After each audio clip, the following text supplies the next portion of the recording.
প্রধান উপদেষ্টার আমন্ত্রণে আমরা বাংলাদেশ জাতীয়তাবাদী দলের পক্ষ থেকে এখানে আমি সহ জাতীয় স্থায়ী কমিটি আমরা 5 জন 6 জন সদস্য উপস্থিত ছিলাম এখানে। আমরা প্রায় 1 ঘন্টা আলোচনা করেছি।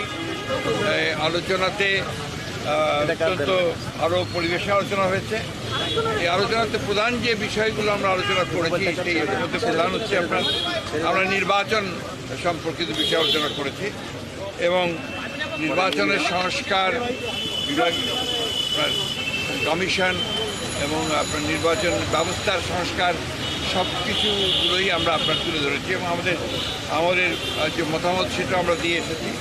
আমরা বলেছি যে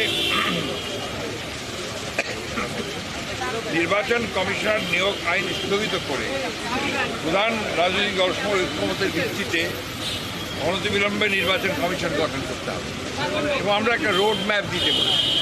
নির্বাচন কমিশন কবে নির্বাচন হবে সেই আমরা একটা রোড ম্যাপ দিতে বলেছি। আমরা এনআইডি কার্ড যেটা আপনার স্বরাষ্ট্র মন্ত্রণালয়ে আইন করা হয়েছিল সেটাকে অর্ডিন্যান্স জারির মধ্যে বাতিল করতে বলেছি। আমরা বিতর্কিত কোনো ব্যক্তি যেন কখনো এই নির্বাচন সংস্কার কমিটিতে না যায় সেই কথা আমরা বলেছি। আমরা বলেছি যে ফ্যাসিস্ট সরকারের সময় প্রতারণার সাজানো ভুয়া ভোটের মাধ্যমে গঠিত সকল ইউনিয়ন পরিষদ বাতিল করতে বলেছি এবং 14, 18, 24 সালে যে সকল নির্বাচন কমিশন ছিল তার প্রধান নির্বাচন কমিশনার এবং কমিশনার সহ তাদেরকে ভুয়া নির্বাচন ব্যর্থ নির্বাচন একটা পক্ষপাতদুষ্ট নির্বাচন করার অভিযোগে তাদেরকে আইনের আওতায় আনার কথা বলেছি। আমরা বিচারপতি খায়রুল হক যিনি আমরা মনে করি যে নির্বাচন ব্যবস্থাকে ধ্বংস করার জন্য মূল হোতা, তিনি তত্ত্বাবধায়ক সরকার আইন বাতিল করার মূল নায়ক ছিলেন, তার বিরুদ্ধে আমরা আইনগত ব্যবস্থা নেওয়ার কথা বলেছি রাষ্ট্রদ্রোহিতা অপরাধে। আমরা লক্ষ্য করেছি যে প্রশাসন থেকে অত্যন্ত দুর্ভাগ্যজনকভাবে এই প্রায় 2 মাস হতে চলেছে, আগামী 8 তারিখে 2 মাস হবে, এখন পর্যন্ত গত সরকারের আমলে অর্থাৎ ফ্যাসিস্ট সরকারের আমলে যারা তাদের দোসর হয়ে কাজ করেছে তাদেরকে সহায়তা করেছে এই লুটপাট, অনাচার, অত্যাচার, মানুষের উপরে নির্যাতন, গুম খুনের ব্যাপারে, গণহত্যার ব্যাপারে তাদের অনেকেই বেশিরভাগই এখনও পর্যন্ত বহাল তবিয়তে তার স্ব জায়গায় বহাল আছে। এদেরকে অবিলম্বে তাদেরকে সরিয়ে নিরপেক্ষ ব্যক্তিদেরকে এখানে আনার কথা আমরা বলেছি। আমরা বলেছি যে আপনার জেলা প্রশাসকের ব্যাপারে আপনারা লিখেছেন পত্রপত্রিকাগুলিতে লেখালেখি হয়েছে, সেই 59 জন জেলা প্রশাসকের মধ্যে কী করে সেটা নিয়োগ করা হলো সেটা সম্পর্কে আমরা জানতে চেয়েছি। একই সঙ্গে যাদের বিরুদ্ধে অভিযোগ উঠেছে তাদেরকে নিয়োগ বাতিল করে দেওয়ার জন্য আমরা বলেছি। আমরা নতুন ফিট লিস্ট করার কথা বলেছি যোগ্য ব্যক্তিদের। আমরা চুক্তিভিত্তিক কিছু নিয়োগ বাতিল করার জন্য আমরা প্রস্তাব দিয়েছি। আমরা বিশেষ করে এই অন্তর্বর্তী সরকারের মধ্যেও 2-1 জন আছেন যারা অন্তর্বর্তী সরকার যে গণঅভ্যুত্থানের বিপ্লবের যে মূল স্পিরিট সেটাকে ব্যাহত করছে তাদেরকে স্মরণের কথা বলেছি। আর আমরা যারা পদোন্নতি বঞ্চিত হয়েছে সরকারি কর্মকর্তা 15 বছর ধরে তাদেরকে ভূতাপেক্ষ পদোন্নতি নিশ্চিত করার কথা আমরা বলেছি।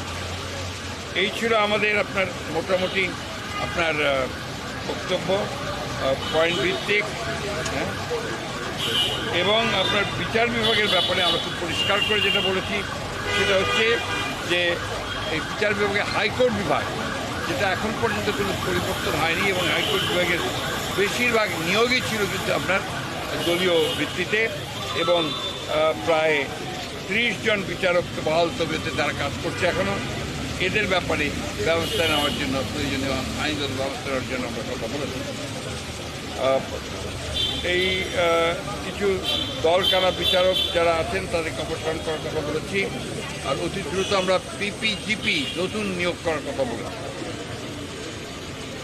আরেকটা আমরা লক্ষ্য করেছি যে যাদেরকে অভিযোগে গ্রেপ্তার করা হচ্ছে সুনির্দিষ্ট অভিযোগের ভিত্তিতে, হয়তো বা আপনার দুর্নীতি অথবা হত্যা এইসব সুনির্দিষ্ট মামলায় যাদেরকে গ্রেপ্তার করা হচ্ছে তাদেরকে আমরা দেখতে পাচ্ছি যে আপনার জামিন দেওয়া হচ্ছে।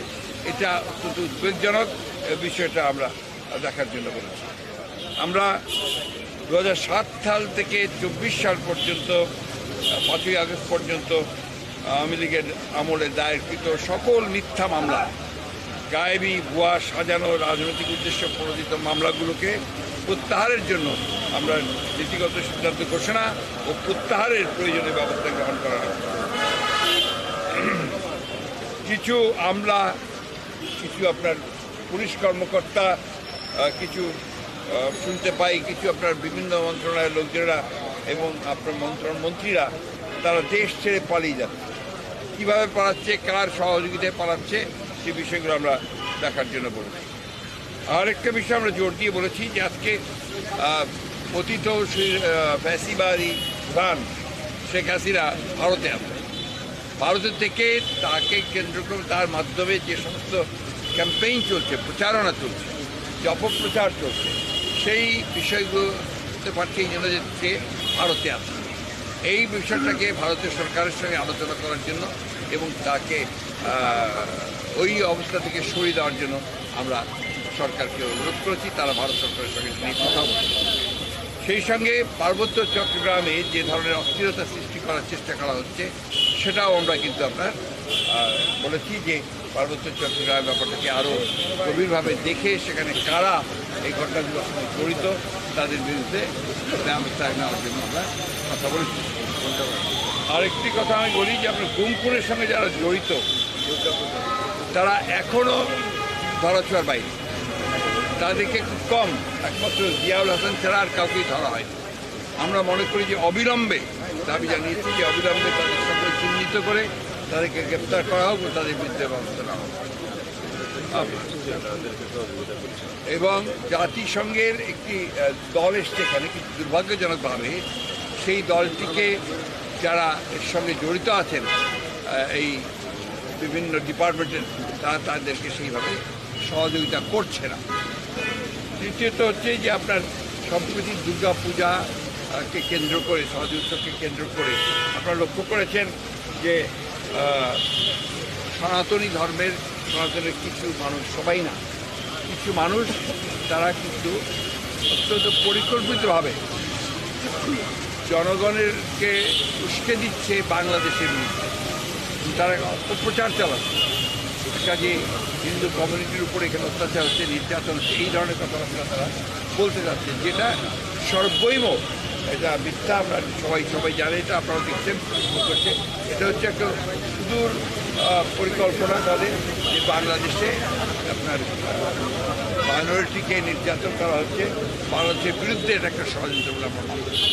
এই কথাগুলো আমরা তাদেরকে অত্যন্ত গুরুত্ব সহকারে বিবেচনার জন্য বলেছি, তার বিরুদ্ধে প্রয়োজনীয় ব্যবস্থা গ্রহণ করাকে আমরা থ্যাংক ইউ।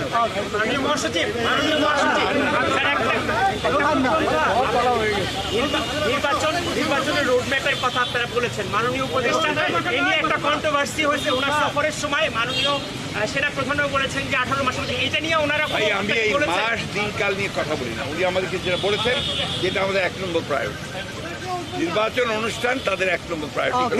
উনি ফিডব্যাক কি দিয়েছেন স্যার আপনাদের এই দাবি ব্যাপারে? উনি সব কিছু অত্যন্ত সহৃদয়তার সঙ্গে তারা দেখছেন এবং তারা মনে করেন আমাদের দাবিগুলো হচ্ছে জনগণের দাবি, আমাদের দাবিগুলো তাদেরও দাবি।